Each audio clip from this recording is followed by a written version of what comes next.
Welcome back, everybody, to Let's Play Wario Land 4 for the Game Boy Advance. Last time we cleared up the entry passage, and today we're heading into the Emerald Passage, starting with the Palm Tree Paradise. And the reason I'm starting with the Emerald Passage is because I'm pretty sure this is the passage the game intends for the player to go to upon beating the entry passage, and that's primarily because the first level of the Emerald Passage is about as basic as they come, honestly. Like, it's kind of like the tutorial level after the tutorial level, if that's, you know, the way I'd put it into words.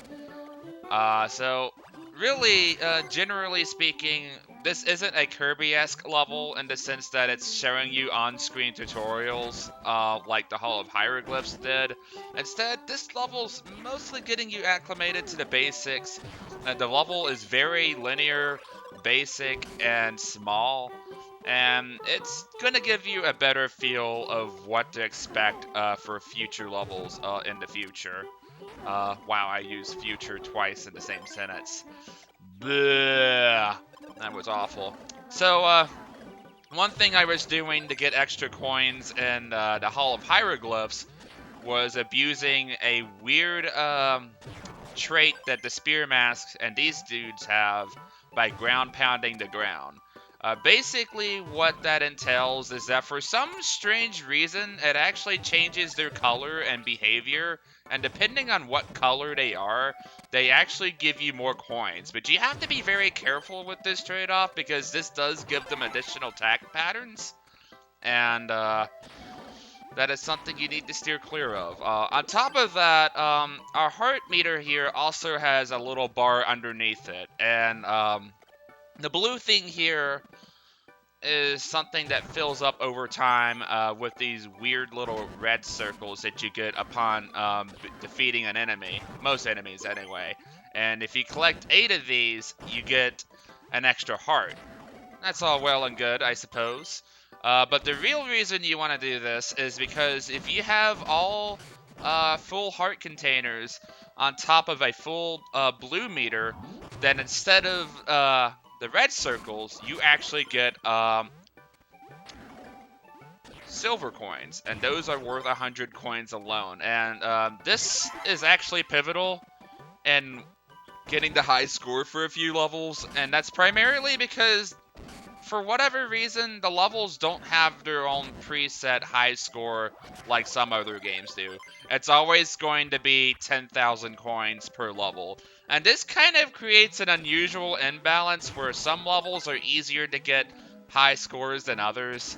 Notably the Hall of Hieroglyphs, because you have to abuse this exploit. I wouldn't even really call it an exploit, but like you have to abuse this trait if you want to get 10,000 coins. And then you have other levels that just throw coins at you to the point of where you end up having 20,000 by the time you finish the level, and you're well over double the amount that you need to get the best high score. So that's just something I'd throw your way. So now that I've got that mentioned and taken care of, I will go back to the entry passage and do that off screen, and that's primarily because I ended up getting hit by an enemy, and if you get hit by an enemy upon having a full blue meter, then you basically lose that, and you have to get those red circles again to get that trait of getting the extra silver coins all over again. It's a lot to take in, but Wario Land 4 has a lot of unique mechanics and gameplay elements that, like, you're not going to be finding in other video games, let alone Wario Land alone, for that matter, as a franchise. So, it's a lot to take in. I apologize. But, considering that this game is indeed a puzzle platformer, you're often going to be running into situations where you find things hidden behind false walls. And if you've played a Metroid game before, then this shouldn't be too much of a surprise, but it is definitely recommended that you try to shoulder bash as many walls as you can. It's almost like bombing walls with the morph ball bombs in Metroid, for instance. But you do have your visual cues here and there. This thing has a skull where it shouldn't be. And it's very subtle and easy to miss. And the higher difficulties, when they start actually hiding the treasure really well, like that, for example, it's pretty much mandatory that you find these locations out if you want to be able to fight the boss at the end of each passage.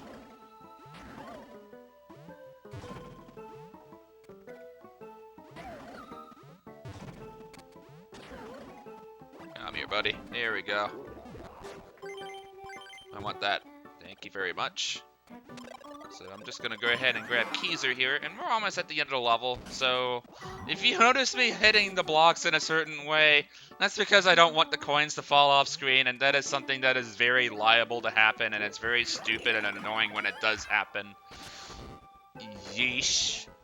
But anywho, as I've mentioned previously, Wario does have his trademark transformation abilities from the previous 2 games, so that is something to watch out for if you ever need to solve very specific puzzles. So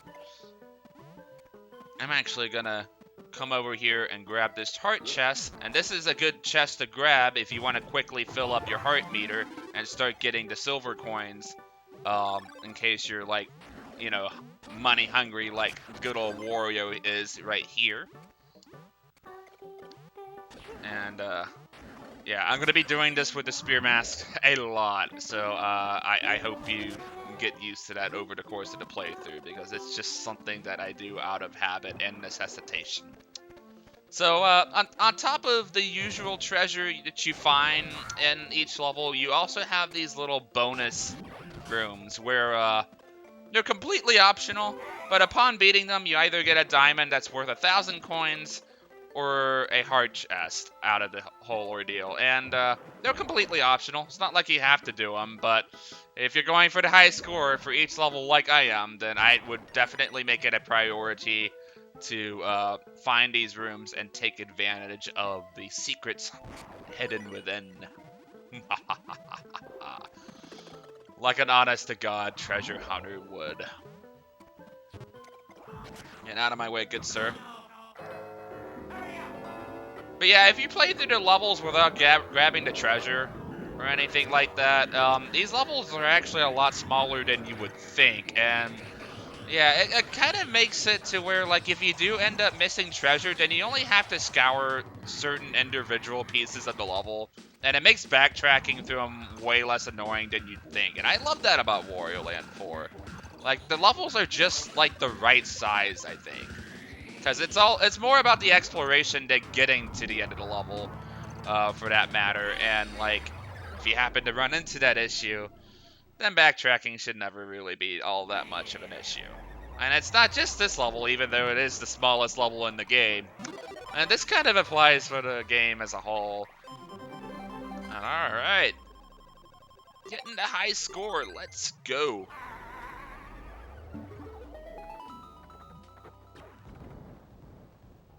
I know way more about this game than I have any right to. Ugh. But hey, that's what happens when you've honed this game for like a good... You know what? Shit. 18 years now? This game is like... this game is almost 19 years old.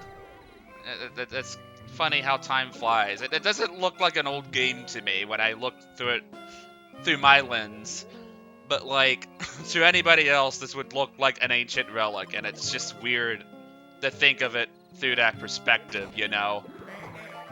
Like, something that seemed new to you at the time is now considered, like, really old to other people, and it's just... It's funny how that works. Tell me, if you guys are, like, younger viewers that are, like, a good generation younger than me, would you consider this kind of game to look relatively ancient compared to like a lot of the other games you play, or do you think this game has aged well enough to where it looks modern enough to pass by today's visualization standards?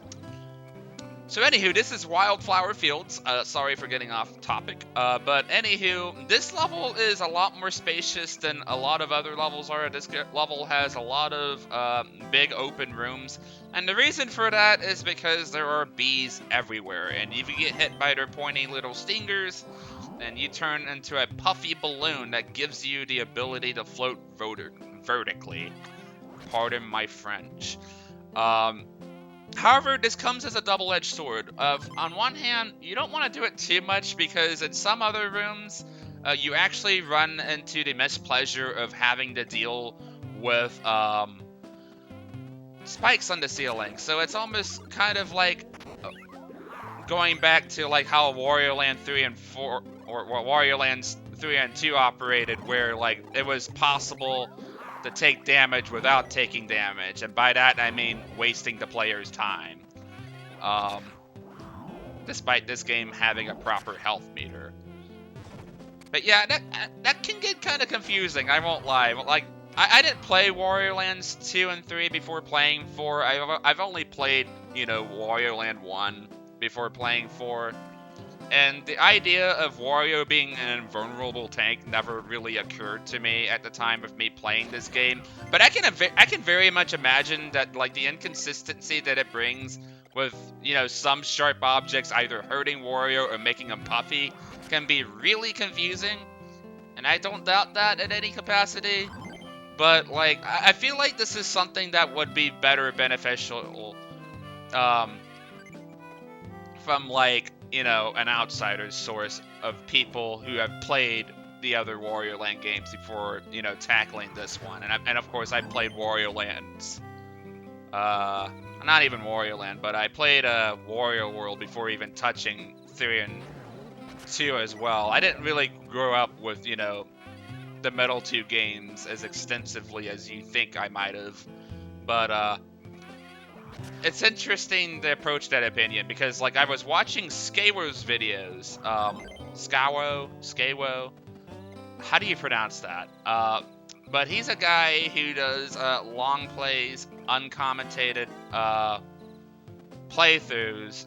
Like, he has annotations, but he doesn't actually have a mic or whatever where he can, you know, commentate over the playthroughs with his own lovely voice, so to speak.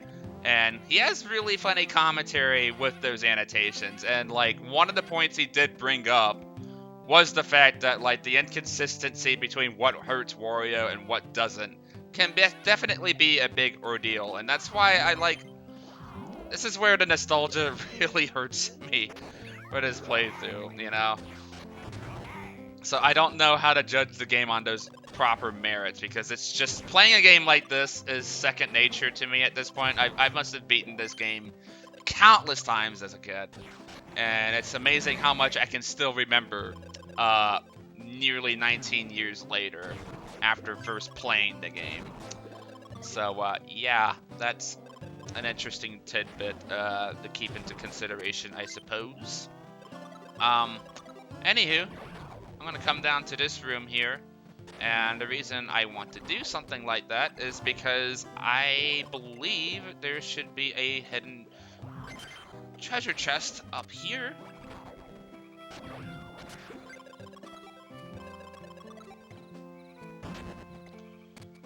And it's kind of surreal how a lot of the locations in Wario Land are. Like, the game doesn't really follow, like, this traditional sense of, like, expecting certain atmospheric places for its levels. Like, with the Mario games, you have, you know, the traditional Mushroom Kingdom locations, as it were, unless it's, like, a weird Mario game, like Super Mario Lands 1 and 2, for instance. Then the game can take its own creative liberties. And then you have Donkey Kong, which takes place in a jungle, and all of these, like, natural environments. But with Wario Land, it definitely feels like it can kind of do whatever it wants whenever it pleases.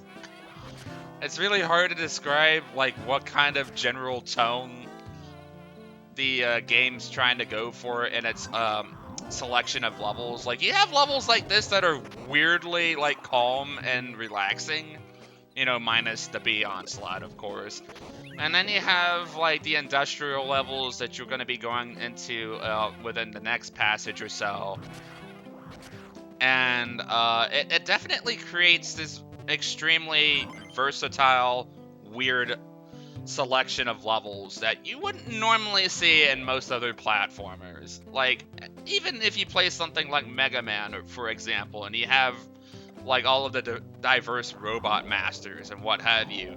At the end of the day, it is a futuristic game, and you have like these robotic creations and like mechanical things because the game takes place in the future. What else did you expect?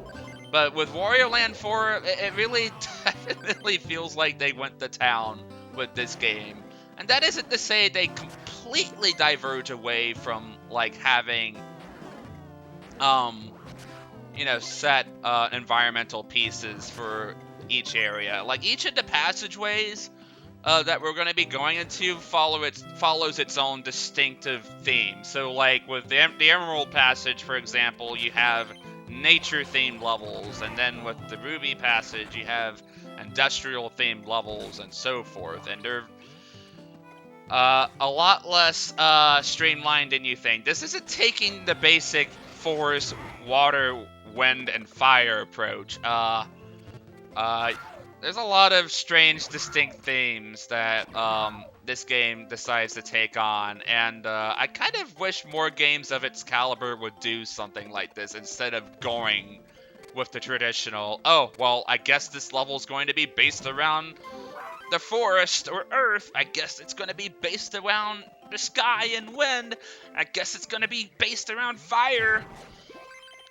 Like, it has its distinctive set environmental pieces, but it does something completely different and insane that, like, you would only find in a Wario Land game, if that makes any sense. And it gives this game, despite its varied, weird, off the path, beaten, like, atmosphere, its own distinct feel. And that's one of the reasons why I think Wario Land 4, on top of most other Wario games in general, just happened to be more memorable than you'd think. And I actually do recall that at some point or another, there was a book that someone actually wrote.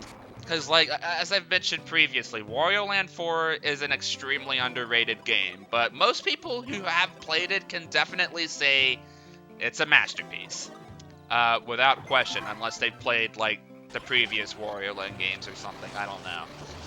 And, yeah, it definitely falls into the Klonoa category, I think. Like, I don't know if underrated is the right term I'd use for it. Maybe, possibly, but I think a more appropriate term would be overlooked. Whereas, like, say with Klonoa, for example, it's a really good game series, and I think anybody who's played it, just about everybody who's played it, can definitely agree that, oh my god, this video game franchise is amazing. But the problem is that nobody's ever fucking heard of it, right?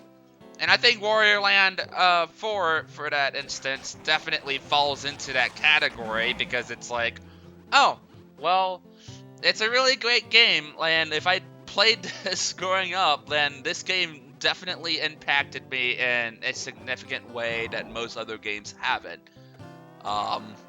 That's coming from me, not necessarily from the random Joe across the street, but that's how I feel about this game. And yeah, this person, from what I've read up on when he read this book, went into such excruciating detail about highlighting these features in the game. And it's amazing that a book like this exists, because, like, where else are you going to hear praise about this game in any other capacity? And it's kind of alarming to me that this game still doesn't get the attention it deserves.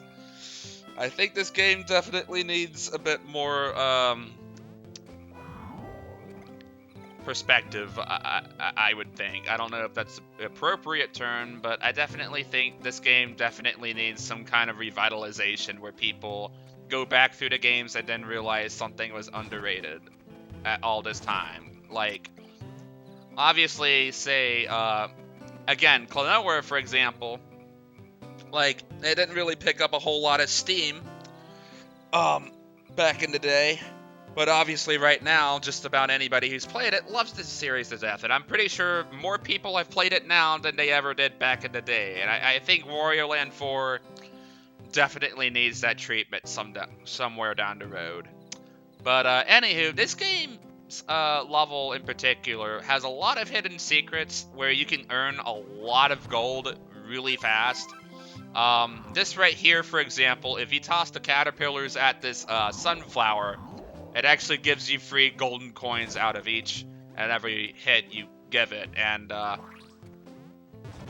it's really nice to have. This level is extremely easy to get the high score in it because of this said reason, but it's in really weird locations you wouldn't think to look. Like previously in one of the earlier rooms, I didn't bring mention to the fact that the bees, if they hit the sunflowers, they actually go and pollinate it, and they turn into these little bulb-like things. But the thing with those is that, like, you don't want it to grow into a point where the larva is implanted inside of it. You have to hit it when the red bulb part of it appears, and then you strike it. And when you do so, you get more money out of that. And that's something not a lot of people know. But it's something I'm telling you right now, because this game is loaded with secrets galore.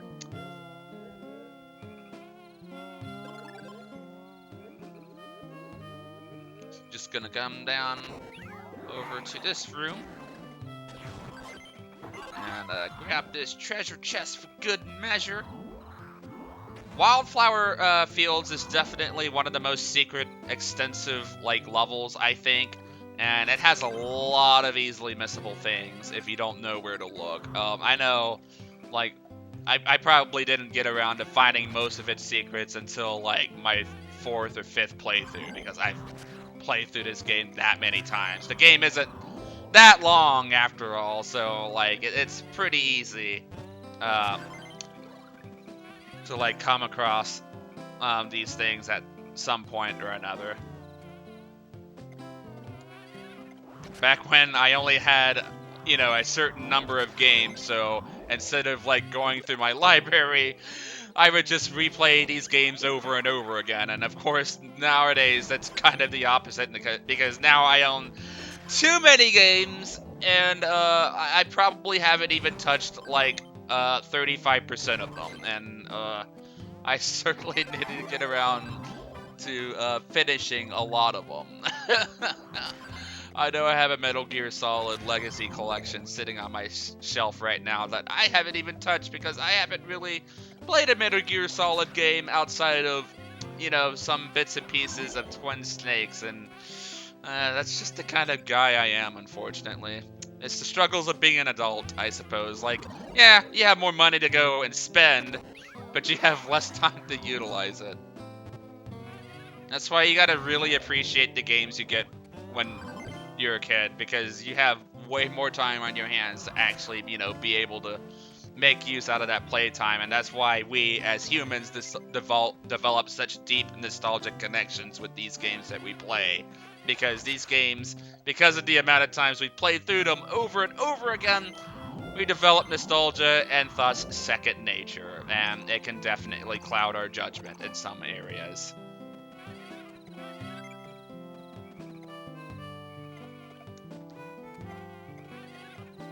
Get over here.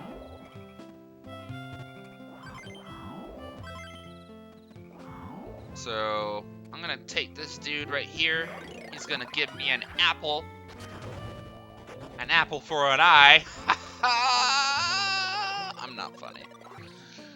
And right over here is going to be a secret bonus room location. This dude's hanging out in his GBA because that's the hip, cool thing to do. Back in 2001, sneaking GBAs around a playground, taking it, and sneaking it under playground equipment away from the eyes of the teachers and faculty staff. Because that was definitely something I did a lot.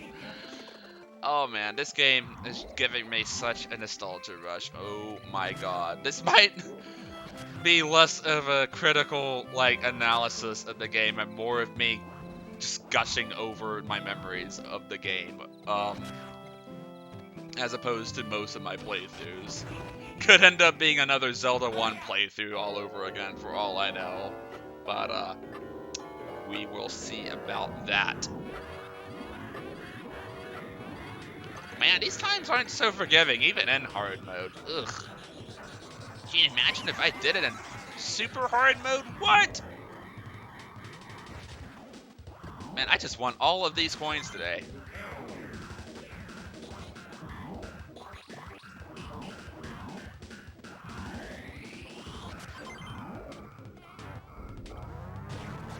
Huh, wonder how you're supposed to...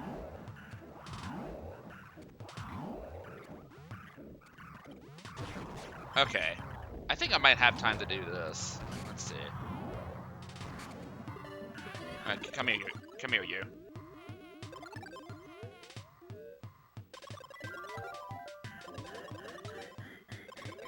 Will we have enough time, though? That's the question.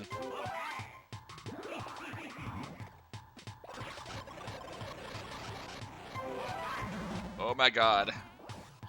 Wow, this level really is a treasure trove for money.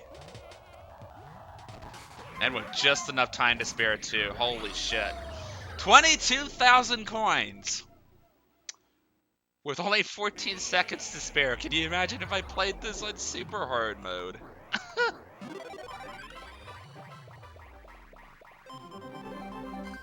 Let's go, me. Totally made up for my awful run of the hieroglyphs. Definitely. Totally. Okay, I'll shut up now.